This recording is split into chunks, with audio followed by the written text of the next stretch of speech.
ત્યારબાદ હવે negative sentences, નકાર વાક્યો.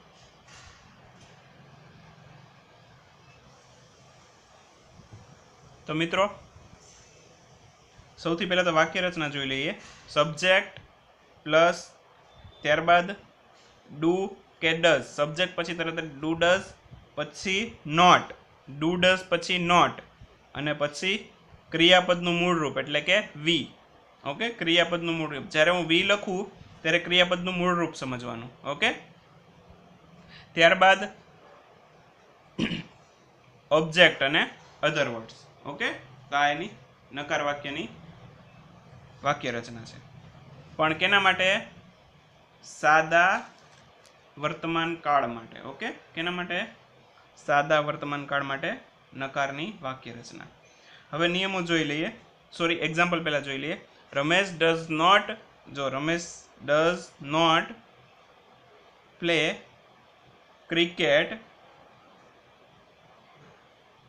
In the garden every day. Okay, તો આની અંદર દરેક વસ્તુ આવી ગઈ છે. Subject, do oblique does, not, verb, object, other words. Okay, તો બધી વસ્તુ ઇન્ક્લુડ થઈ ગઈ છે. ત્યારબાદ હવે નિયમો જોઈ લઈએ. કરતા પછી તરત જ ડુ કે ડઝ મુકાય. બરાબર, ડુ કે ડઝ મુકાય અને ત્યારબાદ નોટ પછી ક્રિયાપદનું મૂળ રૂપ મુકાય. બરાબર, ત્યારબાદ નોટ પછી ક્રિયાપદનું મૂળ રૂપ મુકાય. ડુ ડઝ આવે એના પછી નોટ અને ત્યારબાદ ક્રિયાપદનું મૂળ રૂપ જ આવશે. નકાર વાક્યમાં ઓલવેઝ ક્રિયાપદનું મૂળ રૂપ આવશે, નકાર અને પ્રશ્નાર્થમાં. ઓકે, જો કર્તા તરીકે ત્રીજો પુરુષ એકવચન હોય તો ડઝ મુકાય. હવે ડુ ક્યારે મુકાય? ડઝ માટે. બરાબર, ડુ ક્યારે મુકાય અને ડઝ ક્યારે મુકાય? તો કે જો કર્તા તરીકે ત્રીજો પુરુષ એકવચન હોય તો ડઝ મુકાય. મિત્રો, ત્રીજો પુરુષ એકવચન શું છે હમણાં જ સમજાવ્યું. બરાબર, એટલે ખાસ યાદ રાખજો. જો કર્તા, હવે ડુ ક્યારે મુકાય?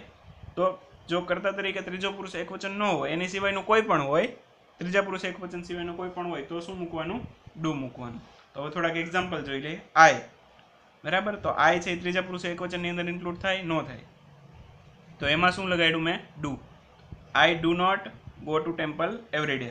આગળના જ વાક્ય છે પણ નકારમાં કન્વર્ટ કરું છું. ત્યારબાદ રાજુ કેમાં આવે છે? એકવચનનું નામ થયું તો ડઝ મુકાશે. બરાબર, Raju does not read a story book every night.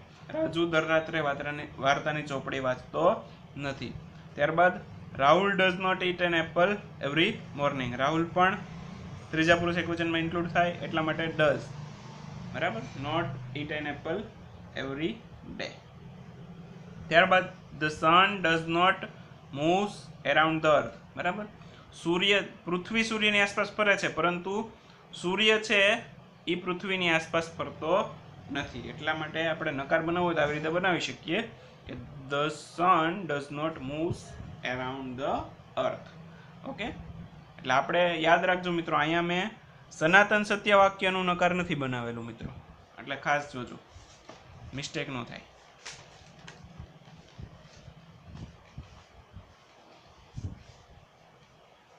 ત્યારબાદ ઇન્ટ્રોગેટિવ સેન્ટેન્સીસ. ઇન્ટ્રોગેટિવ સેન્ટેન્સીસ, પ્રશ્નાર્થ વાક્યો. ઓકે, પ્રશ્નાર્થ વાક્યો.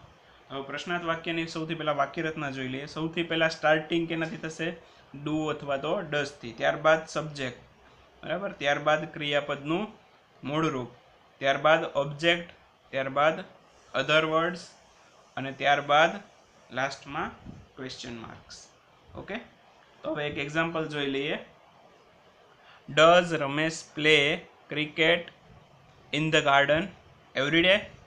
શું રમેશ દરરોજ બગીચામાં ક્રિકેટ રમે છે? ઓકે, તો આવી રીતે પ્રશ્નાર્થ વાક્ય પણ બનાવી શકો છો. થોડાક નિયમો જોઈ લઈએ. વાક્યની શરૂઆત શેનાથી થશે? ડુ અથવા તો ડઝથી થશે.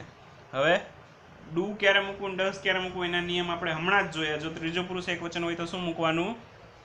ડઝ. અને જો ત્રીજો પુરુષ એકવચન ના હોય તો ડુ. ઓકે, તો ત્યારબાદ ડુ અને ડઝ મુકાઈ જાય ત્યારબાદ એના પછી કર્તા અને ત્યારબાદ ક્રિયાપદનું મૂળ રૂપ મુકાય.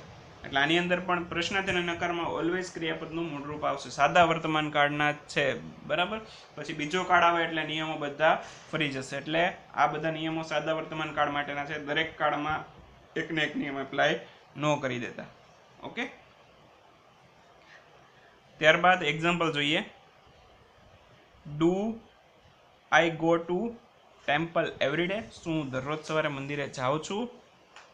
ત્યારબાદ does Raju read a story book every night, શું રાજુ દરરોજ રાત્રે વાર્તાની બુક વાંચે છે.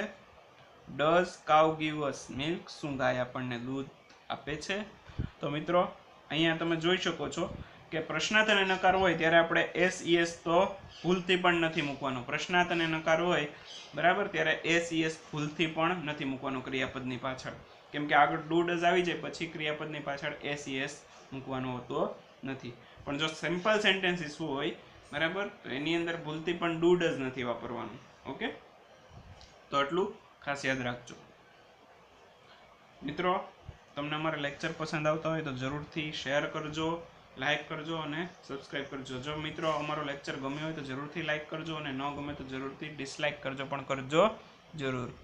અને મિત્રો સબસ્ક્રાઈબ કરી લેશો તો તમને અમારી દરેક નોટિફિકેશન મળતી રહેશે, કોઈ પણ વિડીયો મિસ નહીં થાય. ઓકે.